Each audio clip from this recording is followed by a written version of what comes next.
یہاں ہم دیکھیں ہیلمٹ نہیں ہوتا، ہیلمٹ وہ اچھا اچھا جی، مشرکین کی دباؤ میں اضافہ۔ ادھر مشرکین کی تعداد بھی لمحہ بلمحہ بڑھتی جا رہی تھی، جس کے نتیجے میں ان کے حملے سخت ہوتے جا رہے تھے، ان کا دباؤ بڑھتا جا رہا تھا، یہاں تک کہ رسول اللہ صلی اللہ علیہ وسلم ان چند گڑھوں میں سے ایک گڑھے میں جا گرے جنہیں ابو عامر فاسق نے اس قسم کی شرارت کے لیے کود رکھا تھا، اور اس کے نتیجے میں آپ کا گھٹنا موچ کر کا گیا۔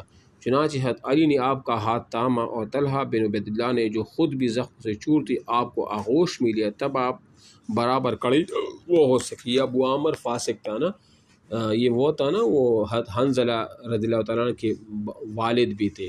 بات سمجھ آ رہی ہے نا آپ کو؟ یہ جس کو آپ علیہ السلام فاسق کا لقب بھی دیا تھا، یہ وہ تھا۔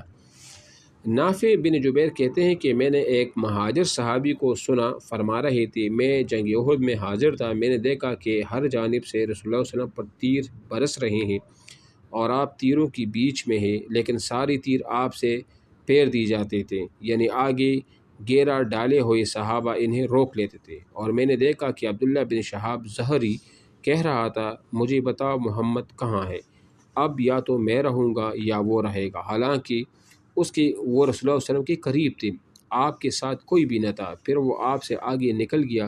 اس پر صفوان نے اسے ملامت کی، جواب میں اس نے کہا واللہ میں نے اسے دیکھا ہی نہیں، خدا کی قسم وہ ہم سے محفوظ کر دیا گیا ہے۔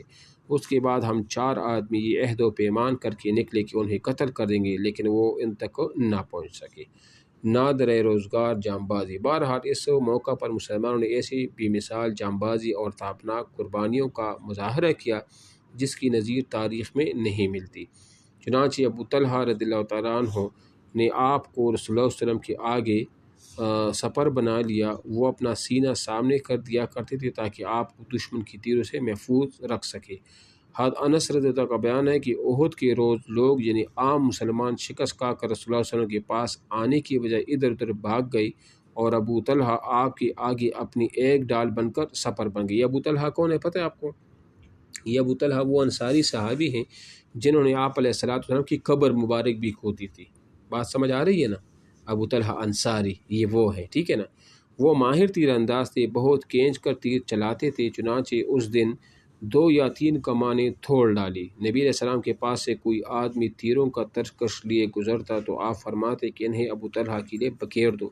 وہ نبی علیہ السلام قوم کی طرف سے سر اٹھا کر دیکھ تو ابو طلحہ کہتے میرے ماں باپ آپ پر قربان، آپ سر اٹھا کر نہ جھانکے، آپ کو قوم کا کوئی تیر نہ لگ جائے، میرا سینہ آپ کے سینہ کے آگے ہے۔ حضرت انس سے یہ بھی مروی کہ حضرت ابو طلحہ اپنا اور نبی علیہ السلام کا ایک ہی ڈال سے بچاؤ کر رہے تھے، اور ابو طلحہ بہت اچھی تیر انداز تھے، جب وہ تیر چلاتے تو نبی علیہ السلام گردن اٹھا کر دیتے کہ ان کا تیر کہاں گرا۔ حضرت ابو دجانہ نبی علیہ السلام کے آگے آگے کھڑے ہو گئے اور اپنی پیٹھ کو آپ کے لیے ڈال بنا دیا، اور ان پر تیر پڑ رہے تھے لیکن وہ ہلتے نہ تھے۔ حضرت حاطب بن ابی بلتع نے، یہ وہ حاطب بن ابی بلتع ہے، میں نے آپ کو تھوڑی دیر پہلے ہی بتا بھی دیا تھا۔ حضرت حاطب بن ابی بلتع نے عتبہ بن ابی وقاص کا پیچھا کیا جس نبی علیہ السلام کا دندان مبارک سے، یہ بات نوٹ کر لے کہ نبی علیہ السلام کی جنگ احد میں جو 2 دانت جس نے شہید کی تھی اس کا نام تھا عتبہ بن ابی وقاص، اور یہ سعد بن ابی وقاص کا بھائی تھا، اور اس کو قتل کرنے والے کون تھے پھر؟ حضرت حاطب بن ابی بلتع تھے، ٹھیک ہے نا؟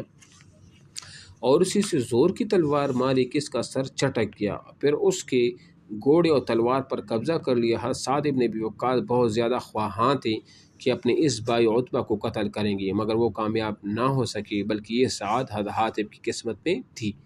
حضرت سہل بن حنیف بھی بڑے جان باز تیر انداز تھے، انہوں نے صلی اللہ علیہ وسلم پر موت پر بیعت کی اور اس کے بعد مشرکین کی نہایت زور و شور سے دفع کی۔ یہ سوال بھی نوٹ کر لیں کہ وہ کون سے صحابی تھے جنہوں نے موت پر بیعت کی تھی آپ علیہ السلام کے ہاتھ پر؟ تو وہ سہل بن حنیف تھے، ٹھیک ہے نا؟ اچھا جی، رسول اللہ صلی اللہ علیہ وسلم خود بھی تیر چلا رہے تھے، چنانچہ قتادہ بن نعمان کی روایت ہے کہ رسول اللہ صلی اللہ علیہ وسلم نے اپنے کمان سے اتنی تیر چلائے کہ اس کا کنارہ ٹوٹ گیا، پھر اس کمان کو حضرت قتادہ بن نعمان نے لیا اور وہ انہیں کے پاس رہی۔ اس روز یہ واقعہ بھی ہوا کہ حضرت قتادہ کی آنکھ چھوڑ کر چہرے پر ڈھلک آئی، نبی علیہ السلام نے اسے اپنے ہاتھ سے پپوٹے کے اندر داخل کر دیا اس کے بعد ان کی دونوں آنکھوں میں یہی زیادہ خوبصورت لگتی تھی اور اسی کی بینائی زیادہ تیز بھی تھی۔ تو یہ جو آنکھ کا قصہ ہوا تھا نا، یہ قتادہ بن نعمان کے ساتھ وہ ہوا تھا۔ یہ بھی اگر پوچھا جائے تو اس کو بھی آپ نوٹ کر کے انڈر لائن کر لو، ٹھیک ہے نا۔ اچھا جی ہاں، عبد الرحمن ابن عوف نے لڑتی لڑتی منہ پر چوٹ کھائے جس سے اس کے سامنے کا دانت ٹوٹ گیا۔ انہیں 20 سے زیادہ زخم آئے، جن میں سے بعض زخم پاؤں پہ لگے اور وہ لنگڑے بھی ہو گئے۔ ابو سعید خدری کے والد مالک بن سنان نے رسول اللہ صلی اللہ علیہ وسلم کے چہرے سے خون چوس کر صاف کیا۔ آپ نے فرمایا اسے تھوک دو۔ انہوں نے کہا واللہ اسے تو میں ہرگز نہ تھوکوں گا۔ اس کے بعد پلٹ کر لڑنے لگے۔ رسول اللہ نے فرمایا جو شخص کسی جنتی آدمی کو دیکھنا چاہتا ہو وہ انہیں دیکھے۔ اس کے بعد وہ لڑتے لڑتے شہید ہو گئے۔ یہ بھی ذہن میں رکھ کہ مالک بن سنان احد کے دن نبی علیہ السلام کا خون جس نے پی لیا تھا کہ آپ علیہ السلام نے فرمایا کہ اس کو گرا دو، لیکن اس نے کہا کہ نہیں۔ پھر آپ علیہ السلام کہ جو کسی جنتی آدمی کو دیکھنا چاہتا ہے وہ مالک بن سنان کو وہ دیکھے، ٹھیک ہے نا۔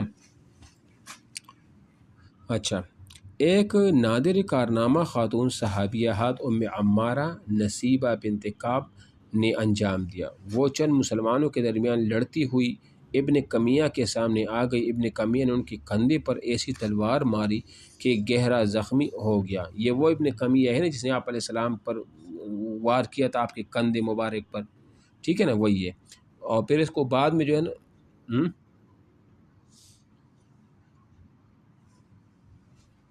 ہاں یہ مالک بن سنان نے پیا تھا نا، ٹھیک ہے نا۔ ہاں مالک بن سنان صحابی ہے نا، ابو سعید خدری کے جو والد تھے۔ ہاں زمین پہ نہ گرے تو آپ علیہ السلام کا خون تو چونکہ صاف ہوتا ہے نا، تو انہوں نے تو نبوت ان کی شان کے مطابق، تو ظاہری بات ہے جس نبی کا خون جس آدمی کے جسم میں چلا جائے اس پر تو جنت پھر حرام، جہنم حرام ہوتی ہے، جہنم کی آگ، پھر وہ شہید بھی ہو گئے تھے، ٹھیک ہے۔ ابن کمین کے کندھے پر ایسی تلوار ماری کہ گہرا زخم ہو گیا۔ انہوں نے بھی ابن کمیہ کو اپنی تلوار کی کئی ضربیں لگائی، لیکن کم بخت 2 زرہے پہنے ہوئے تھا اس لیے بچ گیا۔ حضرت ام عمارہ نے لڑتے لڑتے 12 زخم وہ بھی کھائے تھے۔ حضرت مصعب بن عمیر نے بھی انتہائی پامردی و جانبازی سے جنگ کی۔ وہ رسول اللہ صلی اللہ علیہ وسلم سے ابن کمیہ اور اس کے ساتھیوں کے پیدر پہ حملوں کا دفاع کر رہے تھے۔ انہیں کے ہاتھوں میں اسلامی لشکر کا پریرا تھا، علم بھی تھا، جھنڈا تھا۔ اچھا یہ بھی نوٹ کر لینا اس چیز کو کہ مصعب بن عمیر کو جنگ احد میں شہید کرنے والے کا جو نام تھا وہ یہی ابن قمیہ تھا۔ یہ سمجھ رہا تھا کیونکہ مصعب بن عمیر کی جو شکل تھی نا، جو صورت تھی، وہ آپ علیہ السلام سے ملتی جلتی تھی۔ تو انہوں نے جب مصعب بن عمیر کو شہید کیا تو اسی وقت شیطان نے بھی افواہ اڑا دی کہ معاذ اللہ آپ علیہ السلام کو شہید کر دیا گیا ہے۔ تو مصعب بن عمیر کو شہید کرنے والے کا جو قاتل تھا نا وہ یہی ابن قمیہ تھا۔ کون تھا؟ ابن قمیہ تھا، ٹھیک ہے نا۔ یہ اہم سوالات اسی میں ہے کافی، یہ ساتھ ساتھ آپ